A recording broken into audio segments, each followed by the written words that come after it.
Here are solutions to homework set number 14 for ECE 111. This homework set looks at using Matlab to design filters, to analyze and design a filter. The first problem is if I have x and y related by a transfer function, what's the differential equation that represents? Now in calculus, you use differential equations. When you get to electrical computer engineering, we use transfer functions. That makes analysis of transfer functions a lot easier. And the two are basically the same. What s means, sy means the derivative of y.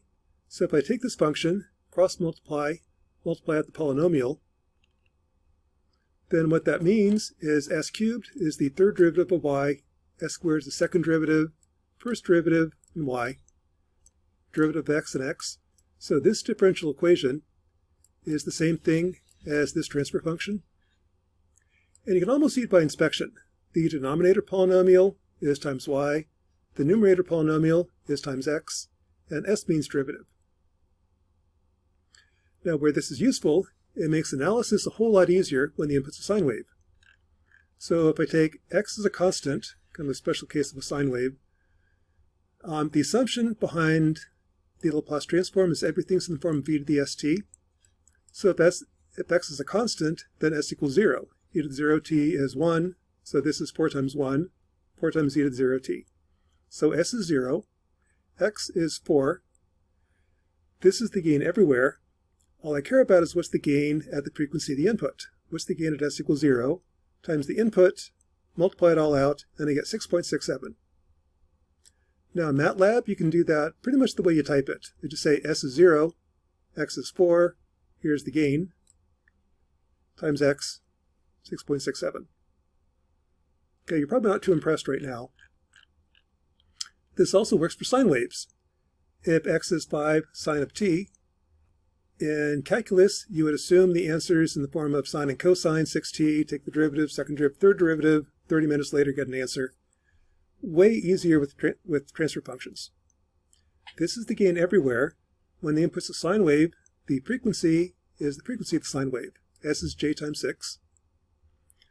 In phasor form, x is 0 minus j5. In phasors, the real part is cosine, minus j is sine. So 5 sine is minus j5. Here's the gain everywhere. All I care about is the gain at s equals j6 times the input of j6 gives you the output of j6. Or in Matlab, s is j6, x is minus j5. Here's the gain. Evaluate at s equals j6 times x, I get a complex number. What that means is real part's cosine minus j is sine. So there's your answer.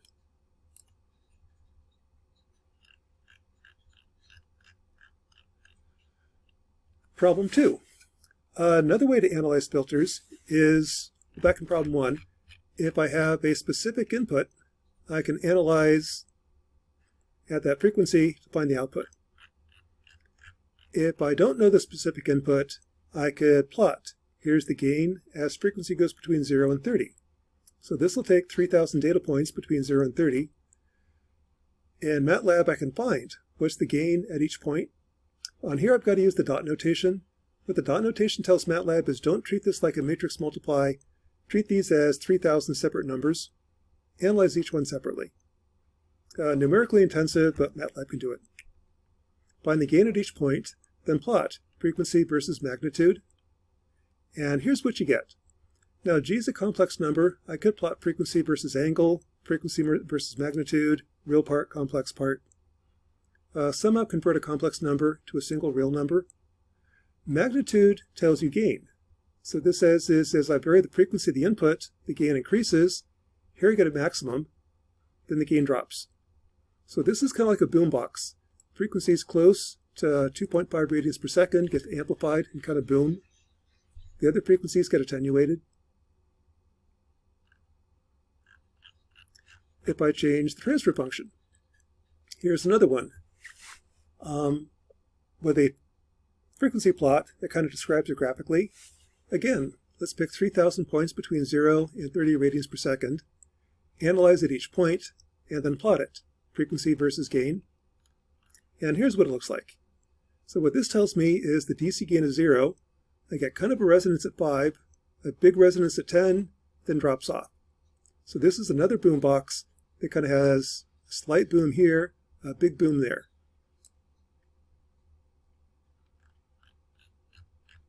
That's analysis. So analysis is pretty straightforward. If I know what the frequency of the input is, I just plug it in. If I don't know the frequency, I can plug in 3,000 different frequencies and plot the gain at each one. That's analysis. Design is a little bit harder. With design, what I do is I play around with the poles and zeros to get a certain gain versus frequency. When you take electronics or circuits 2 or signals, you'll do filter design. One of the beauties of Matlab is knowing nothing about filter design, I can design a pretty good filter using Matlab. So here's the approach. Suppose I want to come up with a filter of this form and have it have this gain versus frequency. How do I do that? Well, one approach is to use a function called fminsearch in Matlab. So here's the way that works. I'm going to create a function called costf. I pass a vector z. When I parse it, I pull out a, b, c, d, e, f, g. Here's the frequencies I'm going to analyze it at, between 0 and 10 radians per second. S is j omega, and here's what the gain should be. I'm going to take this curve,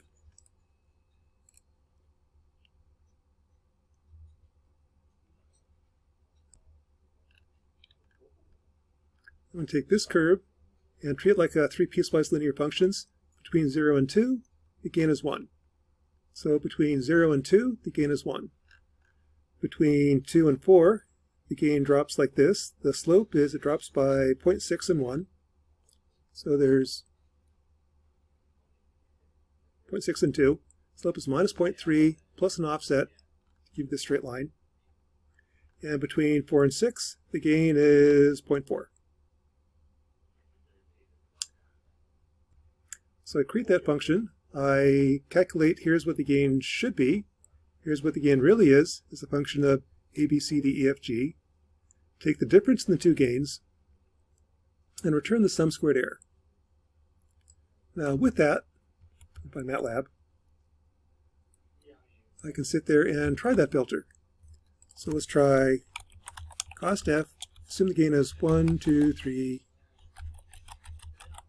a, b, c, d, e, f, g. There's my filter.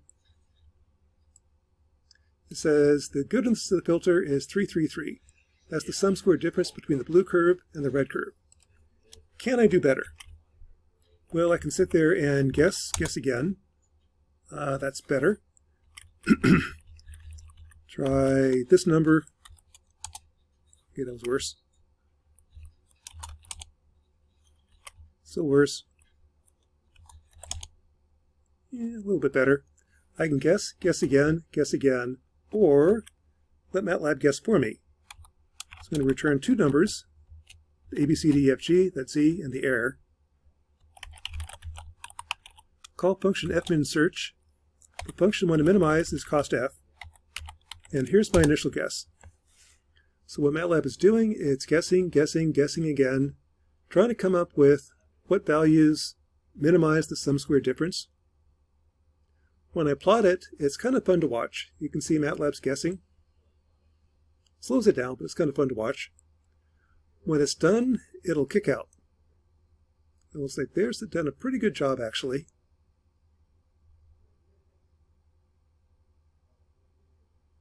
When it's done, still grinding, kicks out an answer. So there's A, B, C, D, E, F, G, and there's the sum squared error. So you can sit there and try by hand, guess different types of filters, or let fminsearch guess for you. And here's the answer it came up with. There's the sum squared difference, and there's the filter.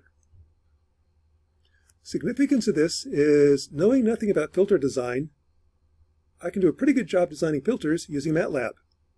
fminsearch is a really powerful function. I use it a lot. So that is homework set number 14. With Matlab, I can analyze filters pretty easily. If it's a sine wave input, you just use complex numbers. If I don't know the input, I just feed in 1,000 complex numbers and find the gain versus frequency. In terms of filter design, I can use fmin search. I specify what the filter should look like, specify the form of the filter, and then let fmin search optimize these numbers to give you the best filter given these constraints.